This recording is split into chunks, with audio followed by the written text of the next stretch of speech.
안녕하세요. 이번 시간에는 의열투쟁에 대해 배워보도록 하겠습니다. 이번 수업의 목차는 첫 번째로 의열단, 두 번째는 한인애국단, 세 번째는 여러 지역에서 나타난 의열투쟁입니다. 그럼 먼저 의열이라고 하는 단어의 뜻을 알아보고 넘어가 보도록 하겠습니다.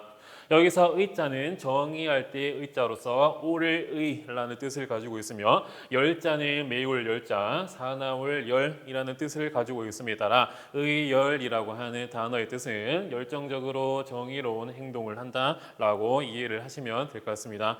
이에 따라서 의열투쟁, 의열운동은 개인이 일본 고위 관리나 친일파를 처단하고 일제 주요 통치 기관을 파괴하는 행위다라고 하시고 수업을 들으시면 될 것 같습니다. 그럼 첫 번째 의열단체인 의열단의 활동에 대해 배워보도록 하겠습니다. 이 의열단은 1919년 3.1운동 이후에 약산, 김원봉 등이 중심이 되어 1919년 만주에서 조직이 되었고, 이들은 아까 설명했듯이 의열투쟁, 개인이 일제 통치기관을 파괴하고 일제 고관이나 친일파를 처단하는 활동을 이어나가게 됩니다. 이러한 의열단의 활동 지침을 보면 단지 신채호가 쓴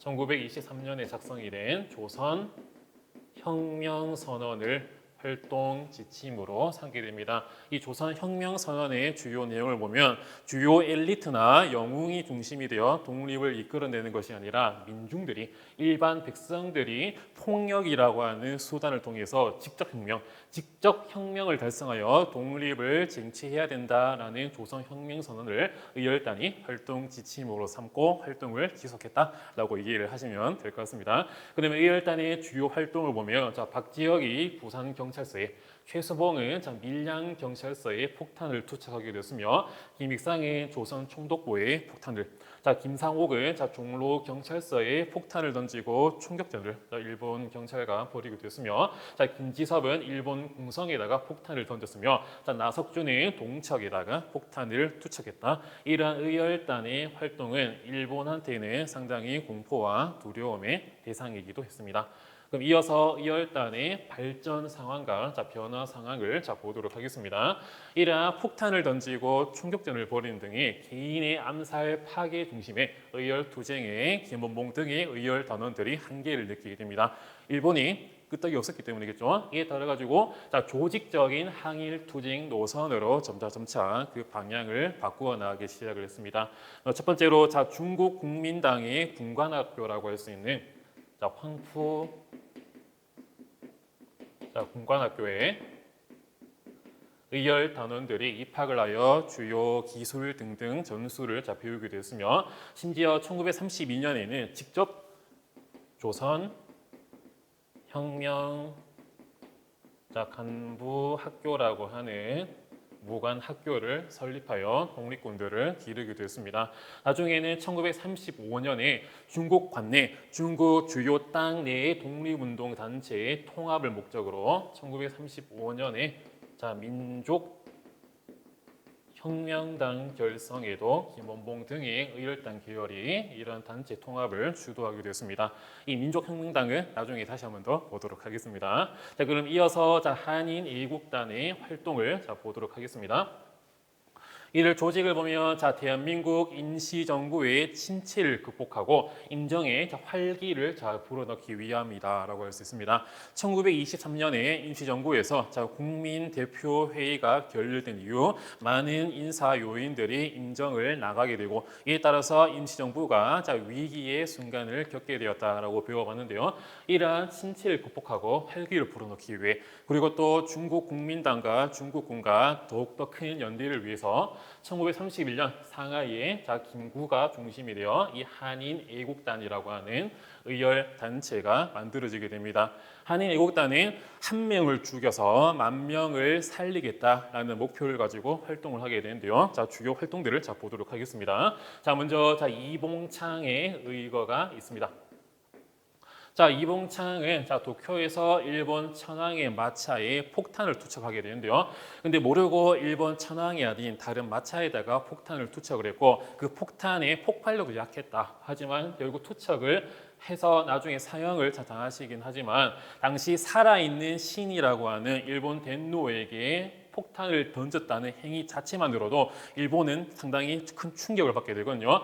이러한 이봉창의 의거를 당시 중국 국민당의 신문이었던 민국일보에서 이봉창이 불행히도 실패했다라는 기사를 던지게 되니까 일본이 그것을 보고 나중에는 상하이 사변, 일본 군대가 상하이로 쳐들어가 버리는 상하이 사변까지 연결이 되게 됩니다.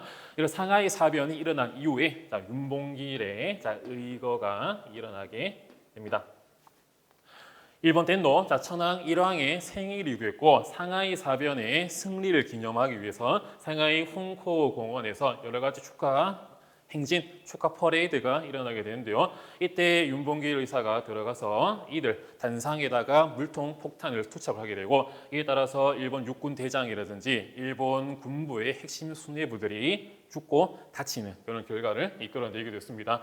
이런 윤봉길의 의거가 대성공을 이끌어내게 되니까 당시 중국 국민당의 대장이었던 장제스가 4억 중국인이 못한 일을 조선인 청년 한 명이 해냈다고 하면서 그 이전까지 중국 국민당에게 엄청 무시를 받던 대한민국 임시정부가 이러한 윤봉길의 의거를 계기로 열심히 지원을 받는 계기가 일어나기도 했습니다. 자, 그러면 이어서 여러 지역에서 나타난 의열 투쟁을 마지막으로 보도록 하겠습니다. 자, 먼저 국내인데요. 자, 국내에서는 강우규가 1920년대를 대표하는 조선 총독 사이토 마코토에게 폭탄을 던졌는데요. 서울역 옆에 보시면 구서울역이 있습니다. 바로 옆에 거기 보시면 어떤 동상이 폭탄을 투척하는 듯한 포즈의 동상이 있는데요. 그 동상이 바로 65세의 노인단을 이끌었던 강우규 열사였는데 나중에 서울역 한번 보시고 한번 구경하셔도 좋을 것 같습니다. 어쨌든 강우규가 조선 총독에게 폭탄을 던졌지만 실패하게 됐습니다. 자, 그 다음에는 여자 의열단원인데요. 바로 남자현 열사입니다.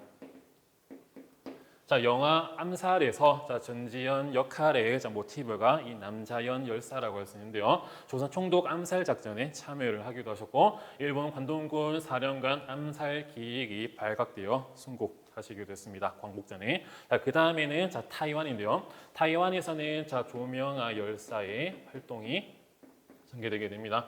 타이완에 온 일본 육군 대장을 동무든 칼로 찌르고 습격하여서 나중에 일본 육군 대장을 사망시키기도 하는 그런 활동이 있었는데요. 강우규 열사는 국내에서, 남자현 열사는 만주에서, 조명아 열사는 타이완에서 이러한 의열 투쟁을 전개하셨다라고 이해를 하시면 될 것 같습니다.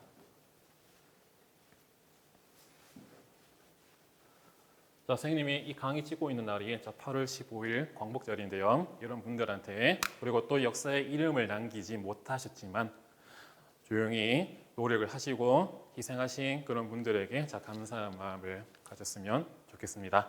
이번 시간에는 의열 투쟁에 대해 배워봤습니다. 다음 수업 영상에서 뵙도록 하겠습니다. 감사합니다.